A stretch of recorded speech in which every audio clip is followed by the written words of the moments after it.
Messieurs les modérateurs, mesdames et messieurs, merci d'abord à la société de m'avoir donné l'occasion de conduire cette RFE, alors qui est une RFE multi-collaborative, puisqu'elle implique notre société, l'ASFA, la Société française des médecines d'urgence, la Société française de cardiologie, la Société française de cardiologie, de chirurgie cardio-thoracique et vasculaire, et la Société de pédiatrie, que je n'ai pas mis ici parce que je ne présentais que les données chez l'adulte. Les données un petit peu plus anesthésiques, chirurgie cardiaque seront présentées probablement à l'ASFAR, et les pédiatres présenteront dans leur congrès leurs données. Ça a été conduit avec le groupe des référentiels, avec l'aide de Thierry Boulin et Petit-Franck Caldoun notamment. Les experts adultes vous sont cités ici, vous les connaissez pour la plupart et sont représentatifs des sociétés précédemment citées. Alors, on m'a demandé de faire un cas clinique. C'est pas très facile parce qu'effectivement, on n'a pas beaucoup de temps. Il n'y a que 5 ou 6 questions. On a 117 propositions à la fin, donc j'ai quand même réduit un certain nombre de choses. Le cas clinique, honnêtement, il ne va pas servir à grand-chose, mais bon, vous allez répondre à 2-3 questions. C'est classique. C'est un patient. J'ai repris le cas clinique qu'Alain Combe avait fait l'année dernière dans quelque chose pour l'expertise. Et donc, il vient pour une douleur thoracique, et puis voilà, il a une pression normale, une fréquence dont vous pouvez penser ce que vous voulez, on en discutera après, et une saturation normale. Cet électrocardiogramme que vous voyez ici, et je ne travaillerai pas grand-chose en montrant qu'il s'agit d'une nécrose antérieure. Et le patient a ce que l'on sait, ça sont des recommandations de données cardiologiques. Il est rapidement conduit en salle d'angioplastie, on lui met un stat actif rapidement sur l'IVA, il est transféré à l'USIC, on lui met son Plavix aspégique, et puis il appuie mal, il fait un pic de tropo, c'est pas un pic de tropo, c'est une première tropo qui est déjà assez importante, et puis on va dire on l'installe à l'USIC, puis voilà ce qui se passe, on lui trouve une tension à 85-65 et une fréquence cardiaque à 123. Alors, avant de discuter du cas clinique, je vous montre notre première conclusion, c'est une des premières conclusions de cette RFE que vous connaissez tous, qui n'a rien de particulier. C'est qu'en préhospitalier, mais aussi à l'hôpital, mais en préhospitalier, on n'a pas beaucoup de moyens d'investigation, la présence d'une pression artérielle pincée, c'est-à-dire d'une différence entre la systole et la diastole très diminuée, évoque un défaut d'éjection du ventricule gauche. Et donc, vous devez vous poser 2 questions. Soit mon patient est hypovolémique, soit mon patient a une défaillance du myocarde. Ce n'est pas nouveau, c'est vrai dans toutes les situations, que ce soit du sepsis, du choc cardiogénique ou du choc traumatique. Alors, en ce qui concerne le choc cardiogénique, on va revenir sur le cas clinique, juste pour vous rappeler que 70% des chocs cardiogéniques sont secondaires à un infarctus du myocarde STEMI+, et que, vous connaissez aussi ça, il y a un certain nombre d'autres étiologies, que la mortalité globale reste tout de même élevée, aux alentours de 50%, ça dépend un petit peu de ce que l'on met comme étiologie, et que lorsque c'est l'infarctus du myocarde, lorsque les gens ont été bien traités, ils ont plutôt une bonne qualité de vie parce qu'ils sont capables de récupérer une fonction ventriculaire correcte. La deuxième proposition de cette conférence de consensus ne vous surprendra pas, mais est importante, c'est qu'en présence d'un choc cardiogénique, compte tenu de ce que je vous ai dit de l'épidémiologie, une étiologie coronarienne doit être systématiquement recherchée. Ça veut dire que, bien évidemment, il faut faire au minimum un ECG 12 dérivations. Je suis un petit peu étonné parce que j'ai donné une présentation avec des questions et je ne vois pas les questions. Pardon ? Mais j'avais intégré les questions dans ma présentation ? C'est quand même curieux. Attendez, je regarde. Ah bon, ils sont là. Bon, pardon, ils sont encore un petit peu plus tard. Excusez-moi, je pensais les avoir mis un petit peu plus tôt. Dans les choses qu'il faut retenir, c'est que c'est aussi votre rôle, le rôle des urgentistes, des cardiologues, de connaître les facteurs prédictifs d'évolution vers un choc cardiologique, ce qu'on a appelé le pré-choc. Et ça, c'est quelque chose d'important. Et si vous avez un patient qui fait un infarctus, qui a une fréquence cardiaque à plus de 75 et qui a éventuellement des signes d'insuffisance cardiaque ou d'insuffisance ventriculaire gauche débutant, c'est ce qu'on appelle un état de pré-choc cardiogénique. Et donc, ce patient doit être particulièrement surveillé. La deuxième proposition, elle est classique, c'est que la coronographie suivie d'une revascularisation coronaire par angioplastie ou éventuellement par pontage dans de rares cas, elle est recommandée dans tous les chocs cardiogéniques secondaires à l'infarctus du myocarde, quel que soit le délai. Ça, c'est important pour la discussion, SAMU, cardiologue, etc. C'est une maladie tellement grave qu'il ne faut pas se priver de ça. Il faut revasculariser les patients. Il est hors de question de dire on est hors de délai, on ne fait rien pour le patient. Il faut essayer de revasculariser. Et puis, vous verrez que dans cette RFE, on a fait beaucoup de choses sur l'organisation, parce que finalement, vous allez voir, il n'y a pas grand-chose de nouveau en termes de thérapeutique sur des choses assez connues, ou alors on n'a pas d'études, mais l'organisation est très importante. Et en cas de coronarographie, il est recommandé qu'elle soit protocolisée, qu'il faut que le SAMU notamment ait le numéro d'appel, qu'on fasse une entrée directe en coronarographie. Idéalement, il doit avoir un réanimateur, quelle que soit sa formation. Réanimateur médical, cardiologique, anesthésiste, réanimateur, et puis un lit d'accueil post-procédure. C'est comme ça que ça marche. Il faut que vraiment les choses soient bien organisées. Il ne faut pas que le patient arrive au SAU et puis on dise « Oh là là, on va appeler le cardiologue, il faut qu'on remonte à l'autre hôpital où il y a la cardiologie, etc. » Non, tout ça doit être organisé et vous allez voir que la notion de réseau est quelque chose qui nous paraît extrêmement important.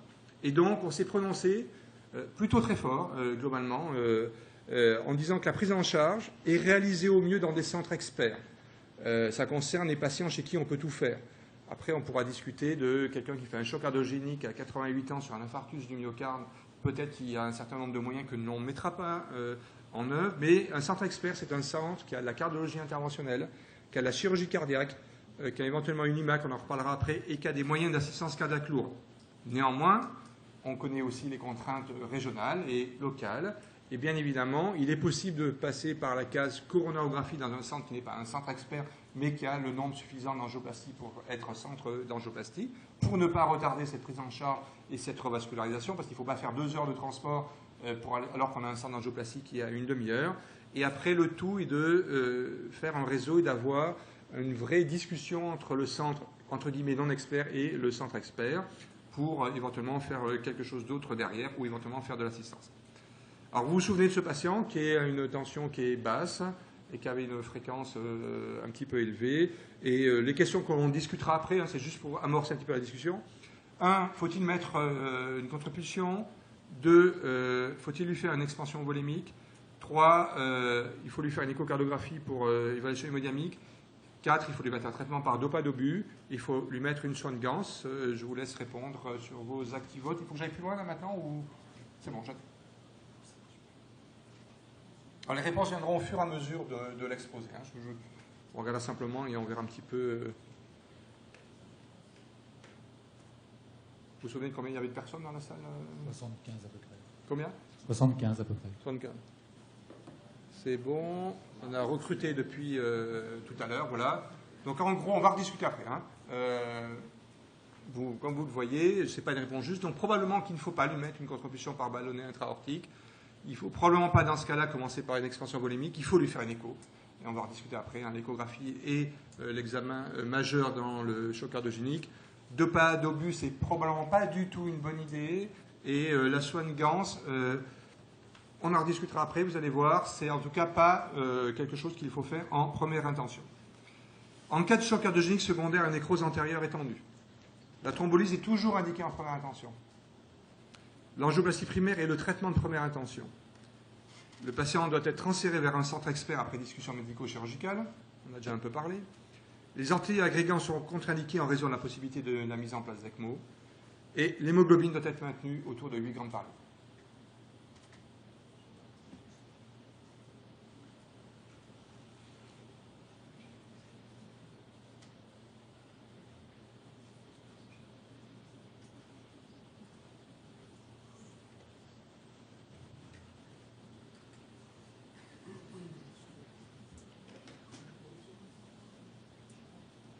Voilà, les deux répondent juste. Donc, la thrombolyse est toujours indiquée en première intention. Non, vous le savez. 1, pour deux raisons, parce que c'est l'angioplastie qui est le traitement le plus efficace. 2, beaucoup d'études ont démontré que la thrombolyse n'était pas efficace dans le choc cardiologique, probablement pour des raisons à la fois d'impossibilité d'atteindre le site d'efficacité, puis pour des lésions plus subtiles, d'inhibition de la conversion de la plasminogène en plasmine à cause de l'acidose. Ça ne veut pas dire qu'il ne faut pas en faire, on reverra un petit peu dans les recommandations. Oui, l'angioplastie primaire, c'est première intention, je vous l'ai dit. Oui, effectivement, un patient qui mérite tout, entre guillemets, mériter tous les traitements possibles chez qui on a l'intention de le faire, doit être transféré dans un centre expert, parce qu'on va le voir après, il y a maintenant des thérapeutiques qui ne peuvent pas se faire n'importe où. Non, évidemment, il faut mettre des antiagrégants, et une des recommandations, c'est que oui, il faut utiliser anticoagulants, antiagrégants, comme chez les autres malades, ça ne change rien. Et l'hémoglobine, on a beaucoup discuté, et ce n'est pas ce chiffre-là qu'on a retenu. Alors, je vous ai remis ici, vous les connaissez, vous les retrouvez, les guidelines de l'ESC, c'est bien écrit que l'angioplastie primaire est le traitement de référence. Il y a une toute petite place pour la thrombolyse chez ces patients en choc cardiogénique. Si on est dans un délai supérieur à 2 heures, voilà, c'est quelque chose à discuter en fonction du réseau, en fonction de vos cardiologues. Ça ne fait pas prendre un grand risque. Si on peut reperfuser le patient un petit peu plus tôt, c'est quelque chose d'important. Et on va rediscuter un petit peu après de la contrepulsion. Vous voyez que la contrepulsion était passée en grade 3A. Et cette contrepulsion passée en grade 3A, c'est lié à un certain nombre d'études récentes. Ça, vous connaissez, c'est l'étude choc qui vous montre que lorsqu'on est revascularisé, eh bien, on a un meilleur pronostic que lorsqu'on est traité... la souris, pardon, je ne l'ai pas sur mon écran, voilà. On a un meilleur pronostic que lorsqu'on est traité de façon uniquement médicale. C'était un suivi à 12 mois, vous avez un suivi à plusieurs années, et puis il est paru encore récemment, un suivi encore beaucoup plus lointain. En gros, lorsque vous avez un choc cardiogénique, il faut être perfusé précocement. Le bénéfice se maintient de très nombreuses années.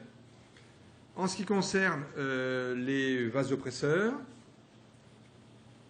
je vous laisse regarder ça. L'adrénaline est le vasopresseur de choix. Chez ces patients qui ont un choc cardiogénique, comme je vous l'ai dit, la différentielle est diminuée, donc la pression artérielle diastolique est toujours normale ou élevée. Le lévocimandant est utilisable en première intention pour augmenter le débit cardiaque. La SVO2 peut être utilisée pour monitorer les variations de débit cardiaque. Et la ventilation artificielle est toujours indiquée d'emblée.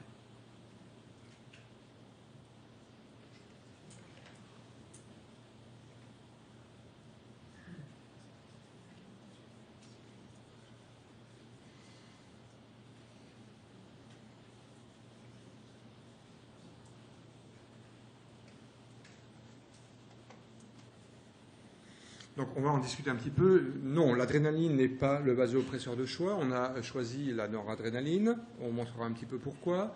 La pression artérielle diastolique est toujours normale ou élevée? Non, parce que le choc cardiogénique est maintenant une maladie inflammatoire.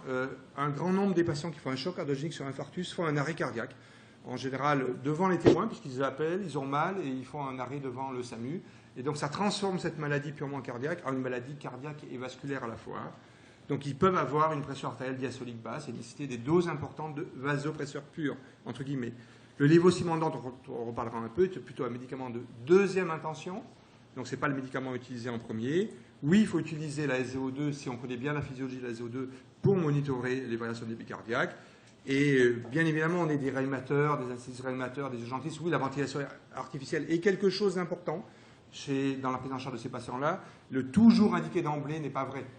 D'abord parce qu'il y a des infarctus, notamment l'infarctus du ventricule droit, où c'est plutôt contre-indiqué. En tout cas, il faut le retarder au maximum. Et puis, il y a des moments, il faut savoir raison garder. Il ne faut peut-être pas intuber le patient dans sa chambre à la minute près. Voilà, tout ça dépend un petit peu de finesse. Donc, la ventilation, oui, c'est indiqué, mais pas toujours. Alors, qu'est-ce qu'on a dit? Il n'y a pas beaucoup de littérature pour ça. C'est pour ça qu'on fait finalement des RFE, et puis plutôt, on va dire, vraiment un avis d'expert. On a pris comme pour le sepsis, il n'y a pas grand-chose. Donc, on a dit qu'il faut 65 au moins de pression, et plutôt plus si le patient est précédemment hypertendu. Voilà, ça, on ne s'est pas mouillé beaucoup.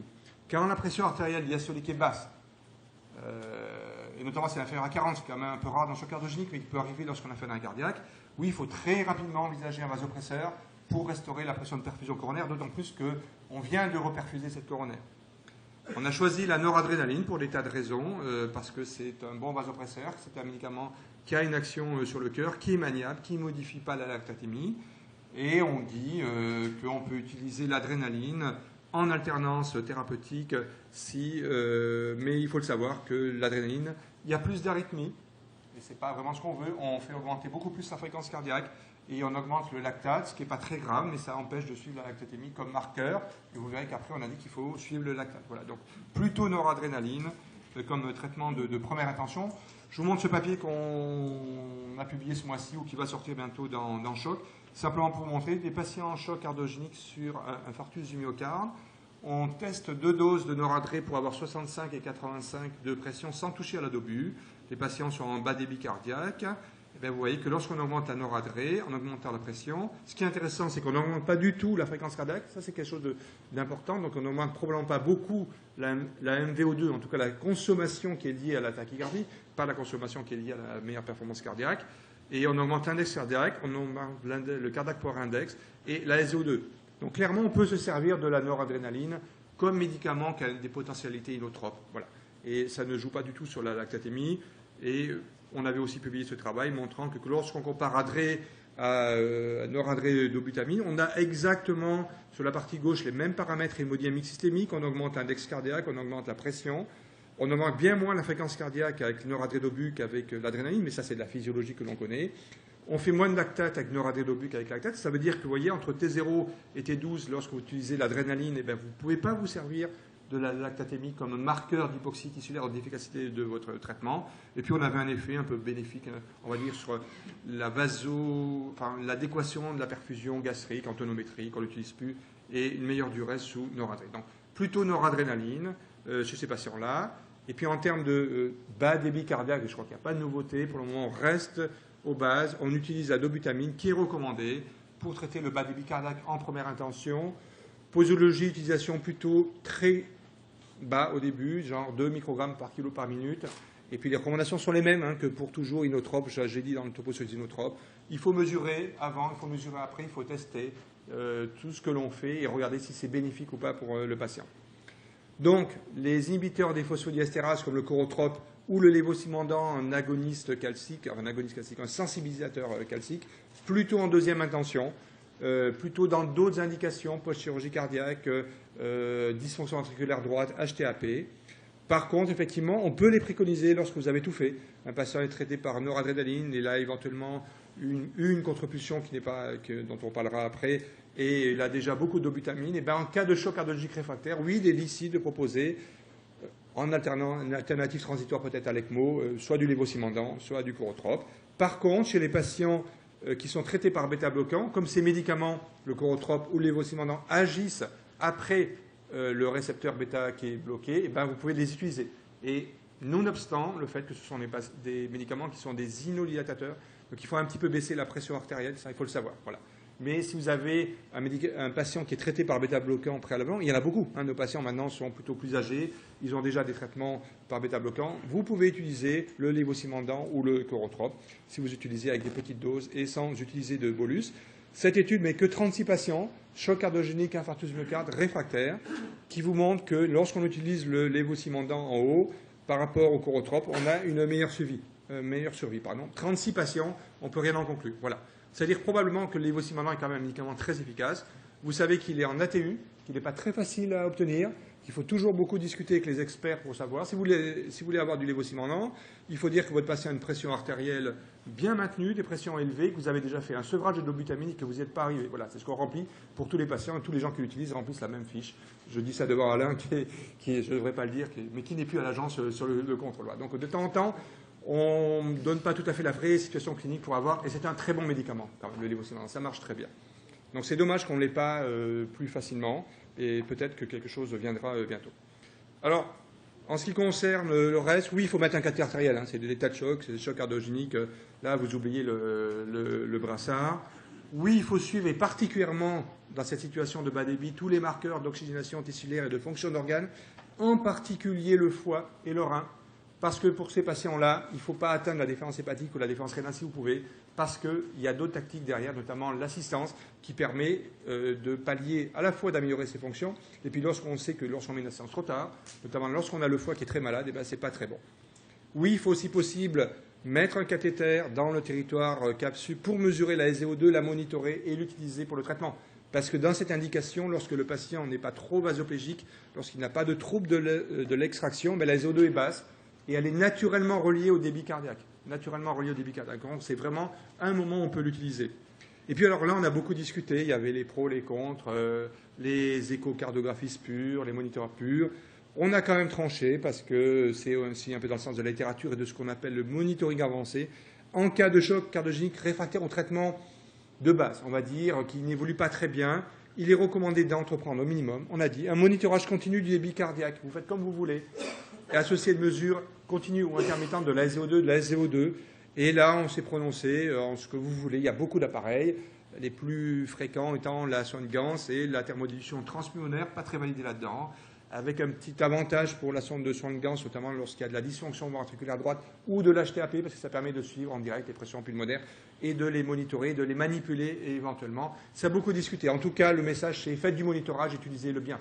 Voilà, si vous voulez faire de l'écho toutes les 3 minutes, vous pouvez faire de l'écho toutes les 3 minutes, mais avec de la SO2, c'est aussi quelque chose de très bien. Et donc c'est bien marqué, il faut utiliser l'échocardiographie, qui est vraiment l'outil qui permet de faire le diagnostic, qui fait un suivi hémodynamique, qui voit le cœur, qui permet de traiter les complications, de ponctionner éventuellement une tamponade, etc. Donc l'écho, évidemment, c'est quelque chose d'indispensable. Et là, je ne vous apprendrai rien. En ce qui concerne un petit peu les techniques d'assistance, on va commencer par une petite question. L'ECMO AV, c'est l'assistance de première intention. Elle n'a pas d'intérêt dans l'infarctus du ventricule droit. Elle est indiquée dans tous les types de chocs cardiogéniques secondaires à l'ingestion de toxiques cardiotropes, comme les bêta-bloquants par exemple, ou les inhibiteurs calciques, contre-indiqués en cas d'arrêt cardiaque. Et est-ce qu'elle est indiquée que si le patient peut bénéficier d'une greffe dans les suites?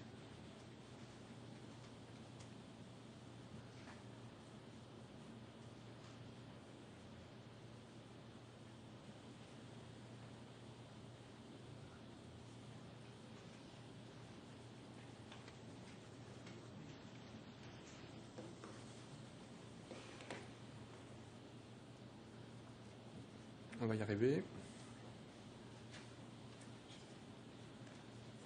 Bon, on va en rediscuter un petit peu après. Oui, c'est l'assistance mécanique de première intention. Vous allez voir. Donc la contribution est évidemment une assistance mécanique. Et je vais vous remontrer derrière une étude vous montrant que c'est plus très bon. Oui, l'ECMO a un vrai intérêt dans l'infarctus du VD. On aspire le sang côté droit et on soulage le VD. Donc effectivement, l'infarctus ou les déférences droites, c'est une très bonne assistance. Ça n'est pas indiqué dans tous les types de chocs cardiogéniques secondaires aux cardiotropes, parce que les toxiques cardiotropes, on va revoir un petit point là-dessus, ils sont à la fois inhibiteurs du cœur, mais certains ont essentiellement un tropisme vasculaire et sont essentiellement des toxiques vasoplégiants. Et donc quand vous avez un inhibiteur calcique où le patient a 10 litres de débit cardiaque ou d'index cardiaque, ce n'est pas une bonne indication d'ECMO, vous allez tourner à vide quasiment. Donc là, ce n'est pas du tout. Donc on va en reparler un petit peu après. Elle n'est pas contre-indiquée en cas d'arrêt cardiaque, et évidemment, la greffe cardiaque c'est bien, mais il y a des tas de patients qui récupèrent de leur cœur sans avoir besoin de greffe cardiaque. Alors c'est quoi la contribution? Eh bien, grossièrement, la conclusion qui suit ce que dit la littérature maintenant, elle n'est pas indiquée en cas de choc cardiologique. Dans le cas d'un infarctus du myocarde, chaque mot est important, efficacement reperfusée et prise en charge précocement par angioplastie. Alors ça a été aussi l'occasion de beaucoup de discussions, parce que voilà, c'est essentiellement mis sur une étude derrière, mais on peut la mettre en cas de revascularisation par thrombolyse, parce qu'il y a une étude qui a montré que ça avait un certain bénéfice, ou si on n'a pas pu revasculariser le patient en attendant, ou si vous êtes dans un endroit où il y a de la contribution, c'est le cas d'un certain nombre de centres non référents, mais là où il n'y a pas d'ECMO. Donc vous pouvez toujours mettre une contribution en attendant d'attendre la mise en place de l'ECMO. La contribution servira toujours appelée comme décharge ventriculaire gauche pour aider à la conduite de l'ECMO. Alors pourquoi on ne fait plus de contribution? La contribution, si vous avez lu les papiers un petit peu plus anciens, elle permettait aux patients de vivre avant l'ère de la revascularisation. Vous voyez, infarctus non reperfusé, c'était 90% choc cardiologique, 90% de mortalité. Quand vous mettez une contribution, c'était 60%. Ça permettait de tenir éventuellement de... Voilà. Maintenant, on est dans la phase de la reperfusion. Et probablement que les patients récupérant un cœur, étant un peu plus vasoplégiques, cette contribution qui est une assistance vraiment minimale, qui ne fait pas gagner beaucoup de débit cardiaque, eh bien, son bénéfice est effacé par tout ça. Alors voilà l'étude de titre parue dans le New England qui montre chez des patients en vrai choc cardiologique, zéro différence. Pas plus de complications, mais aucun bénéfice à la mise en place d'une contribution, raison pour laquelle, raisonnablement, dans la plupart des patients en choc cardiologique bien reperfusés, ça n'est pas utile de mettre une contribution. Alors il y a d'autres types, et là c'est vraiment du domaine de l'expertise, une assistance, l'Impella, qui est une assistance par turbine. Vous mettez un cathéter dans le ventricule gauche qui aspire le sang, qui tourne très très vite et qui le réinjecte dans l'aorte. La petite Impella, c'est qu'on appelle celle qui fait 2,5 litres, c'est pas utile. Grossièrement, les résultats sont pas très bons. Ça ne sert pas à grand chose. Il y a d'autres types d'Impella, celle qui s'appelle Impella 5, qui est une Impella qui se pose par voie chirurgicale, soit fémorale, soit dans la sous-clavière à l'aide d'un pontage, qui est un mécanisme d'assistance très efficace, mais aussi réservé aux centres experts. Et puisqu'on a dit, oui, il faut discuter, chaque fois que vous êtes dans un centre non expert, il faut discuter avec un centre expert de l'indication de l'ECMO. Donc en gros, ça consiste à connaître le numéro, à appeler, et dire voilà mon patient, il a ci, il a ça, est-ce que vous pensez qu'il a besoin d'une ECMO? Et s'il a besoin d'une ECMO, il faut favoriser la création d'unités mobiles d'assistance circulatoire, ce qu'on appelle une UMAC, pour transporter les patients d'un centre non référent à un centre qui est un centre expert. Il n'y a pas de preuve formelle pour le moment de l'efficacité de l'ECMO. Il n'y a pas d'études randomisées, mais toutes les études vont dans le même sens. Lorsqu'on prend des populations de patients de gravité majeure, qui allaient probablement tous mourir sans ECMO, avec de l'ECMO, la moitié survivent. Et je crois que voilà, il n'y aura pas une grande étude randomisée dans le choc cardiogénique. Il faut juste surtout maintenant bien déterminer le moment où on a besoin de faire cette assistance. Alors, un point assez particulier, qui est l'intoxication par cardiotrope, qui nous intéresse, qui est quelque chose qui est rare. Quelques recommandations. La première, c'est du management. Si vous avez une intoxication par cardiotrope en état de choc, il faut absolument faire le tri entre le cardiotrope qui atteint le cœur, hypokinétique, et le cardiotrope hyperkinétique. Ça va vraiment vous décider de dire je garde mon patient ou je le garde dans une réanimation où il n'y a pas d'assistance, versus je l'envoie vers un centre expert qui a de l'assistance. Si le cœur ne bouge pas ou bouge mal, c'est-à-dire surtout ne pas le garder dans un centre où il n'y a pas d'ECMO parce que l'arrêt cardiaque peut se produire à tout moment. Deuxièmement, une fois que vous savez que le cœur ne bouge pas, il faut monitorer parce que ça va très vite. C'est très difficile l'intoxication cardiotrope. Les patients vont bien, puis de seul coup ils s'arrêtent. Puis là, je peux vous dire, c'est fini. Il faut que vous soyez prêts à avoir quelque chose derrière, sinon vous ne les rattraperez jamais. Donc il faut, et c'est une recommandation forte, les hospitaliser lorsque le cœur ne va pas dans un centre expert, maîtrisant l'ECMO, d'autant plus que l'écho montre un état hypokinétique. Ça, c'est à vous de construire vos réseaux. Si vous êtes un peu loin que le patient n'est vraiment pas bien, il faut faire venir l'IMAX s'il y en a une. Et puis voilà, c'est là où toute la difficulté, c'est le moment où il faut laisser le patient, entre guillemets, où il faut l'assister, c'est de dire quand est-ce que je l'assiste, ce qui n'est pas non plus quelque chose d'innocent, versus je le regarde, et ça, c'est pas facile. Probablement qu'il ne faut pas attendre les défaillances rénales, hépatiques, etc. Ce n'est pas le bon moment. C'est 2 jours d'assistance. Avec une bonne équipe, normalement, ça va plutôt tout seul versus des patients qui vont faire un choc majeur, éventuellement un arrêt cardiaque. Et quand on les implante en arrêt cardiaque, le pronostic n'est pas le même, y compris au niveau du pronostic local, des complications sur le Scarpa, etc. Donc il vaut mieux de temps en temps peut-être implanter un petit peu plus vite les patients qu'attendre l'arrêt cardiaque. Il y a des recommandations pour, j'en ai bientôt fini, pour nos collègues SAMU et SAU.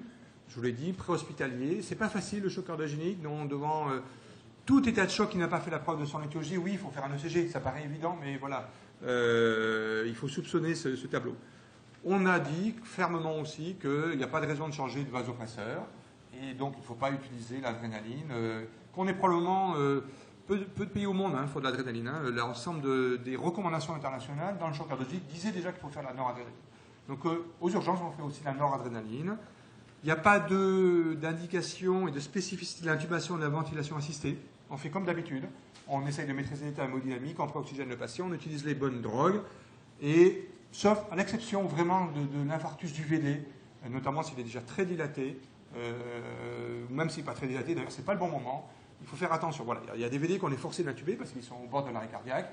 Mais si on peut les reperfuser, si on peut essayer de les améliorer médicalement, si on peut essayer d'améliorer un petit peu l'inotropie, c'est peut-être ce qu'il faut faire avant de les ventiler. Et puis ça, c'est vraiment on va dire des recommandations de SAMU. Il faut que les centres de régulation connaissent bien leur réseau local. Et le centre 15 doit savoir, lorsqu'il travaille, vers où orienter les patients en fonction du tableau que leur donnera le médecin sur place. Le choc post-arrêt cardiaque, c'est fréquent. Et en cas de choc cardiogénique avéré post-arrêt cardiaque, il faut faire une coronarographie, d'autant plus qu'il existe des arguments en faveur d'une origine ischémique. Alors Alain a beaucoup débattu hier, je n'étais pas au débat, mais sur ça, faut-il le faire tout le temps, pas tout le temps voilà, je vous laisse voir, il y a un certain nombre de patients, les chocables, pas chocables, les fibrillations, les dystolies, on peut en discuter. Mais grossièrement, oui, la coronarographie est plutôt de bon rapport chez ces patients-là. Si on a un choc cardiogénique en post-arrêt cardiaque, ça n'est pas une contre-indication à faire de l'hypothermie thérapeutique pour sauver le cerveau. On sait bien, on a toujours un petit peu peur des arythmies, etc. Mais il y a beaucoup de papiers qui montrent que peut-être l'hypothermie est protectrice aussi du cœur.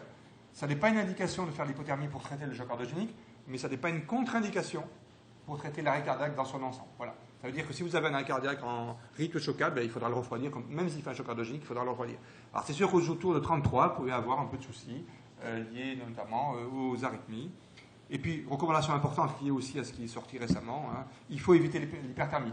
Ça veut dire qu'on ne sait pas pour l'hypothermie, si vous avez un choc cardiogénique, il ne faut pas maintenant les mettre à 33 degrés si vous n'avez pas d'arrêt cardiaque. Par contre, si vous avez, et c'est valable pour tous les chocs cardiogéniques d'ailleurs, il faut absolument éviter l'hyperthermie, d'autant plus que vous avez fait un arrêt cardiaque, donc ça veut dire les maintenir en normothermie. Les autres thérapeutiques, j'en ai pour 3 minutes encore. Bon, il y avait une question, voilà. Une tachycardie, mais vous connaissez les réponses. Une tachycardie supérieure à 75 est un signe de pré-choc. Les bêta-bloquants peuvent être utilisés pour ralentir une fréquence cardiaque excessive. L'ACFA doit être respectée. Les diurétiques sont contre-indiqués et les bêta-bloquants sont indiqués après sevrage des vasopresseurs.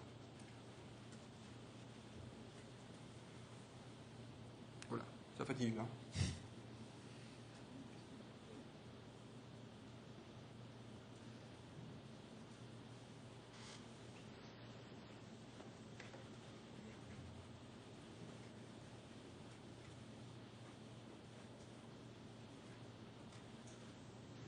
Bon, en gros, voilà, je vous l'avais dit, hein, la tachycardie, c'est bien un signe de préchoc. En phase aiguë, il ne faut pas faire de bêta-bloquant, vous êtes tous d'accord, hein, c'est vraiment la maladie, il ne faut pas en faire. L'ACFA doit être respectée, probablement pas. Ça n'a pas été pas facile entre respect, ralentissement et mise en rythme sinusal, c'est pas évident. Les diurétiques, je vais vous montrer la réponse, ne sont pas contre-indiqués. Et oui, les bêta-bloquants sont indiqués après sevrage des vasopresseurs. Rapidement, chez le patient en choc cardiogénique, en ACFA, la restauration du rythme sinusal peut s'avérer utile. On a mis peu parce qu'il n'y a pas de preuve. Voilà. On sait bien qu'un systole, c'est 15% de débit cardiaque, mais on ne sait pas. Donc il y a une place pour la cardioversion, il y a une place pour le ralentissement de la fréquence cardiaque si on pense qu'elle n'est pas adaptée à l'état du patient. Oui, il ne faut pas utiliser bêta-bloqueur en phase aiguë du choc cardiogénique. Les diurétiques, ça a beaucoup discuté. On a dit que s'il y a de l'œdème pulmonaire et qu'il n'y a pas d'hypovolémie, il est licite de mettre des diurétiques. C'est quand même une maladie du cœur et un œdème pulmonaire, c'est quelque chose.